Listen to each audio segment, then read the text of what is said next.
Hello viewers, আসসালামু আলাইকুম। নদীস cooking and ব্লগে আপনাদের সবাইকে স্বাগতম। যে যেখানে আছেন আশা করি সকলেই ভালো আছেন। আমি আলহামদুলিল্লাহ ভালো আছি। অলরেডি আমার ভিডিওটি যারা ক্লিক করেছেন তারা লাইক কমেন্ট করে পাশে থাকবেন, আর ভিডিওটি ভালো লাগলে সাবস্ক্রাইব করবেন। শীতকালে কার কাছে কি ভালো লাগে তা জানি না, আমার ব্যক্তিগতভাবে শীতকালীন যে শাকসবজিগুলো পাওয়া যায় সেগুলো দিয়ে যে কোনো কিছু রান্না করলেই বেশ ভালো লাগে। তাই আজকে আমি একটি সবজি রেসিপি রান্না করব। এখানে আমি 5 রকমের সবজি নিয়ে নিয়েছিলাম।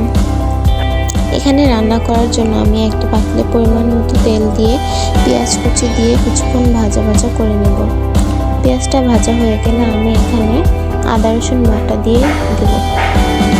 আদা রসুন বাটা দেওয়ার পর আমি এখানে সব ধরনের মশলা দিয়ে মশলাটা কষিয়ে নেব। এখানে আমি লবণ, হলুদের গুঁড়ো, মরিচের গুঁড়ো, ধনিয়ার গুঁড়ো, জিরা আর 5 ফোড়নের গুঁড়ো দিয়ে ভালোভাবে মশলাটা কষিয়ে নিচ্ছিলাম। তারপর এখানে কেটে ধুয়ে রাখা সব ধরনের সবজিগুলো আমি একে একে দিয়ে দেব।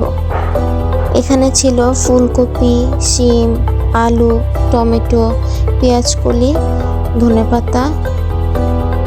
এগুলো একে একে দিয়ে আমি মশলার সাথে সবজিগুলো একসাথে ভালো করে কষিয়ে নেব। সবজিগুলো দিয়ে ভালোভাবে কষানো হয়ে গেলে আমি এখানে ধুয়ে রাখা ডাল এই সবজিগুলোর সাথে একসাথে দিয়ে দিব। ডালগুলো দেওয়া হয়ে গেলে সবজি আর ডালগুলো একসাথে আরও কিছুক্ষণ কষিয়ে নেব।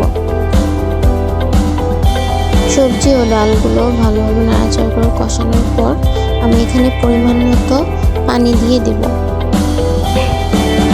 পানি দেওয়ার পর ঝোলটা ফুটে আসলে তারপর এর মধ্যে আমি কুচি করে রাখা টমেটোগুলো দিয়ে দিব। টমেটোগুলো দিয়ে কিছুক্ষণ নাড়াচাড়া করে নেব।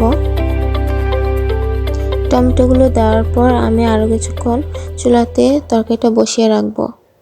সবজির ঝোলটা শুকিয়ে আসলে আমি এখানে কুচি করে রাখা ধনেপাতা দিয়ে দিব। ধনেপাতা কুচি দেওয়ার পর আমি তরকারিটা নাড়াচাড়া করে নামিয়ে ফেলবো, কারণ নামানোর পর ঝোলটা আরও ঘন হয়ে যাবে। তো আজকের মতো এখানেই বিদায় নিচ্ছি। আমার সবজি রান্নাটা কীরকম হয়েছে অবশ্যই কমেন্ট করে জানাবেন, এবং আমার ভিডিওতে কোনো ভুল ত্রুটি হলে ক্ষমাসুলভ দৃষ্টিতে দেখবেন। আমার ভিডিওটি ভালো লাগলে লাইক কমেন্ট শেয়ার ও সাবস্ক্রাইব করে পাশে থাকবেন। আল্লাহ হাফেজ।